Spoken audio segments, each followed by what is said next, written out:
Today I am pressing both my luck and my gambling skills.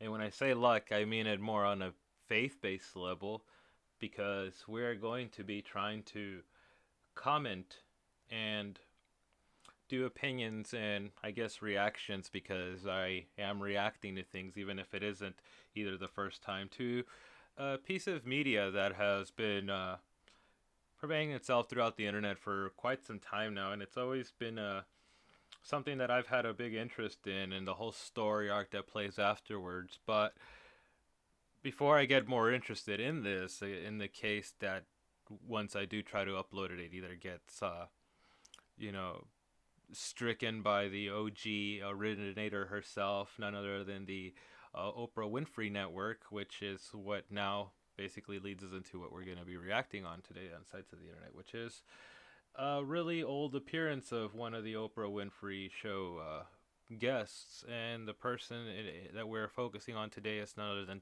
Duffy Strode.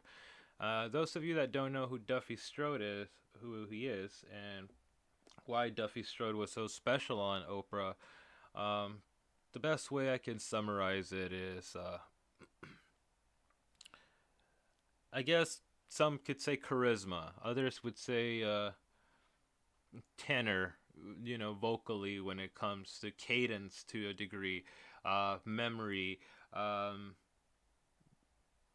There's varying adjectives and diverse words that we can apply here to Duffy. But the more important thing as to why we're looking at it today here is, again, there are certain opinions that I've seen or things that I've seen in relations to this video that I've never really heard before that I just kind of wanted to come into the, pervasive digital mall with my piece of coin as far as commentary goes and to throw in a couple of ideas here and there. So let's go ahead and see what is it that is going on in Duffy Strode's appearance on the Oprah Winfrey Show. And I see here, it seems like these kids are just regurgitating Bible verses. I want to know if you really understand what it is that you are preaching. I'd like to make up a reading comprehension test for these kids to see if they really... You're not on mic, so... This student's an A student in the school. Could you maybe give me a Bible verse? Oh, that doesn't mean interpret it or something? Yeah, could you preach for us and let us, and then tell us what it is you mean? I'm biblical. Both ways. Could you, Duffy? Could you? In your own words. But you want me preaching it? Yeah, whatever you want to do. The big old eyes the kid has before, like, he does it, look. He's like, yeah, Duffy, say something. Let us hear what you got to say, dude. Yeah. Preaching it? Yeah, whatever you want to do. Okay. Well, there's a verse. No. Yeah.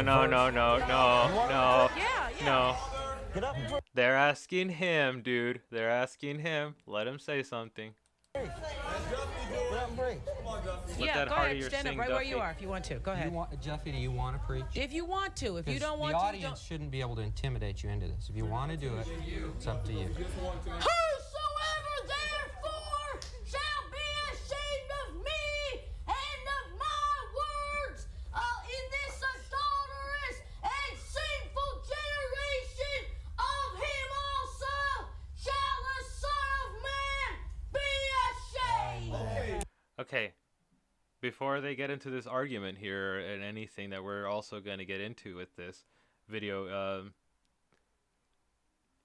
if by the right parents, and only if by the right parents and under the right circumstances, if taught well, this could be a great actor. Could have been a great actor. Because he does have at least the something that adults that really like to say that they believe in this, that conviction, there's a certain conviction that the kid's saying, although I don't think he fully understands what he's saying, and that's what this is where they're going to get into.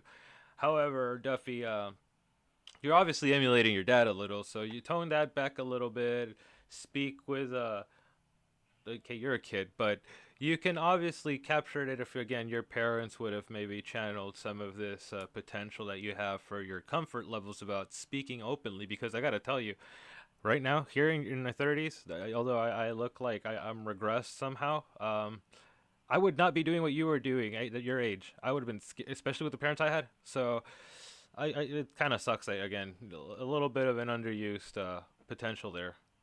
Okay. Now, wait a minute. Wait just a minute, please. People want to know what. And by the way, you know, if before anybody, well, parents could be, you know, there's of course we don't hear about them as well because I'm not going to say that people love to generally hear the negative or that the negatives generally would interest people more, but there's people that, you know, they go and do their thing, and if they like it, they do it, and if they don't, they, you know, leave it. But it's not a thing that was enforced on them either, so I'm not coming to the defense of like the overall idea of being a child actor. I don't really even think a child actor should be a thing. I think again, when I say they should just let the kid flourish well and just kind of apply this kind of I don't know what would be the proper word,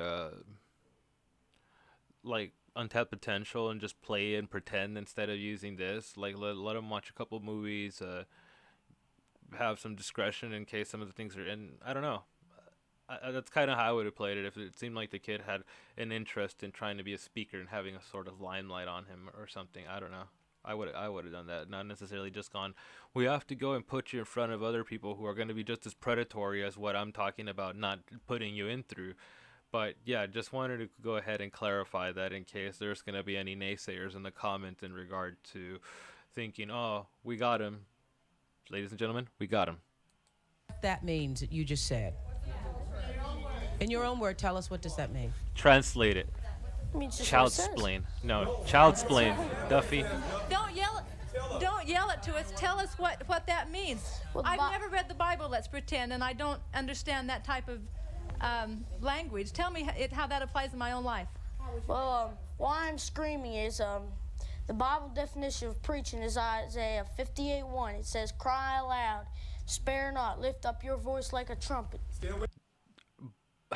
Look, dude, David Bowie's sister's asking you straight out, what does this mean to you? And it's not something that it's that hard, because honestly, I have some actual opinions on the adults handling this situation too, which is just as sticky. This is something where everybody is actually like in the wrong somehow, like Oprah, the dad, the audience. Like I empathize with the kid because it's a kid, but like away from the Bible, Duffy. Tell us. How do you stay away from the Bible if you're going to preach, though? And then this is something that's always busted my chops here, and like it bothers me about Oprah. How do you stay away from and this other person's too? Like this is where, like, again, I go really quickly into where I want to make my point that I haven't seen made before, where the audience and Oprah aren't handling the situation in regards to speaking to Duffy at least correctly. Either they don't have children, or Oprah at the time hadn't actually interacted with children enough, or I don't know how in actuality to be able to get this. And this is what I would have said if I was one of those audience members. Duffy, without needing to use words or other quotes from the Bible, we want to know what it means to you to have used that in a way that, you know, it's important for you to tell us this, you know, in the same way that your parents would tell you don't cross the street without looking because you could get hit by a car. And the reason you tell your kids that, or they tell you when you're a kid, is because you haven't crossed you know, the road enough times, depending what age you are, and you may get hit by a car.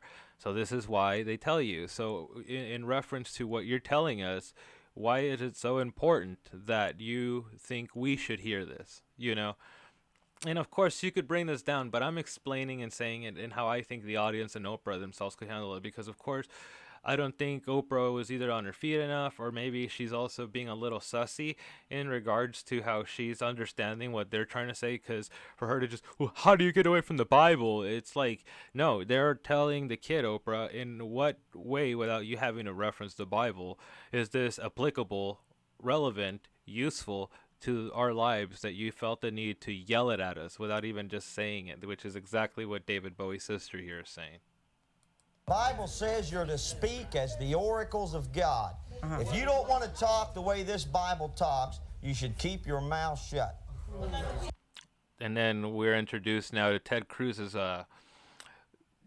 twin brother here. And it's not Okay, twin yes. in the way of like We look, it's still, more in the but you slime. understand what people are saying. They want you to interpret what you just said, Duffy. The Bible says, does not interpretation They're asking belong Duffy. to God? Genesis chapter 40. Read it. I understand that, David. What we're saying is, though, Duffy, do you understand what you just said? Could you put into your own words what you just said? Yeah, I know what it means, but I just can't. Please let him speak. Yes. Means well, I know what it means, but it's just hard to understand. But you gotta realize that the prophets were out there saying, "Thus saith the Lord," and they didn't even know who it was. They didn't understand what they were saying. Okay, so nice little sneak here, Duffy. And they were obviously it's not that the parents were incapable of teaching him something. It's that what they were teaching Duffy here is that something that they weren't even aware they're teaching. It's just the act in and of itself. It's one thing that just, I think, really oozes out and goes through the way that people tend to think that there's stuff such as like top-down kind of ideas. Like if we're applying this to an analogy, like when it rains, the water from the top of the leaves are raining down, and without getting so much into metaphor here. Obviously, if you guys understood what Duffy was yelling about, he was yelling some pro-lifer type thing. Now, wherever you lie on that, and it's pretty obvious looking at me that I don't really care. I don't have a reason to have an opinion, as I am not somebody that can bear children, and even being that I'm not, I don't think I have the entire know-how to go out there and say something along the lines of this. Why? Because I don't have a child. But the more important thing about this, and why, again, I also bring it up, is that Duffy's a child too, so I don't see why Duffy's saying this. The people here get so caught up with the fact that Duffy came in with this tone and this vigor of saying this stuff that they couldn't even get to the heart of the issue, which is, Duffy, do you understand what you're saying means in reference to you being a child and telling an adult? Why do you think you need to tell an adult that? And the funny thing is that they constantly, people that being that, because this wasn't the only solo time in which, Duffy and the Strode family made an appearance. This was a big thing for a while for the people that don't know much about the Strodes. But they basically were making them pro-lifer activists, these sick parents, and because of their agendas, they were able to easily kind of teach the kid ways in which you can twist the narrative of saying, hey, well, back in the day when these things they didn't, and they were not talking really necessarily about that. And me pointing this is not really to teach anything. It's more to just, again, what now coming to the end of the video, and what I like to mainly say in a lot of these videos is, what did we learn? Is that if you are ever in a talk show situation and they get to speak, or you get to speak, or anything that allows an open dialogue, please try to examine the situation in an angle enough where if there's something that's being used as a vehicle to weave something and to place you being the audience, being the person that's there taking in the message, the consumer of it, something, add a form of that type of skepticism, and just ask yourself, is there something here in which, again, I'm not necessarily just being shamed here, but there may be something that is being played upon, whether it be in another person, that it could be vulnerable, whether it be a child, an exploited minority group of people, anything, by maybe, I don't know, somebody who likes to sit idly in the background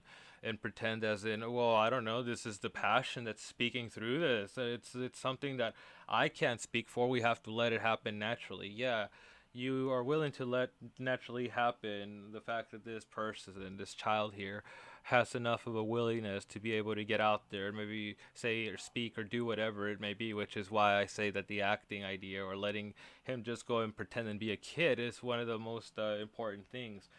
Because, acting is one of those things that doesn't necessarily have to deal with the actual career of acting. Like, um, growing up, you could just play in a room that you're a teacher, or you could pretend that, I don't know, you're shooting a film or you're in a film or whatever have you, and that could help that form of self-confidence and everything, rather than use this to build as some form of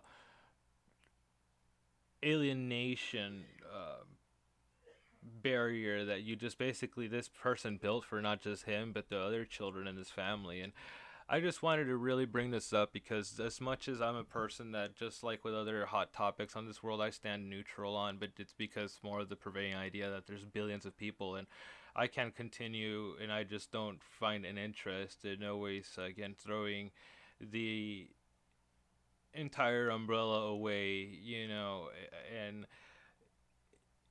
anyway, unless its ideas wholly wrapped in trouble. And despite how much arguments there could be against this, I think that there's also a lot of people out there who have some form of faith or spirituality who don't genuinely have an interest in some of these kinds of topics. And the loudest voices in the room that get taught at an early age are the ones that unfortunately keep making people feel as if that is the prevailing thought. And this is coming from somebody, again, who if I have to speak about my spirituality or belief system, I used to once really be more of an atheist. I'm more lenient towards agnosticism, but even that, it's something more aligned with just the idea of existing in and of itself and experiencing.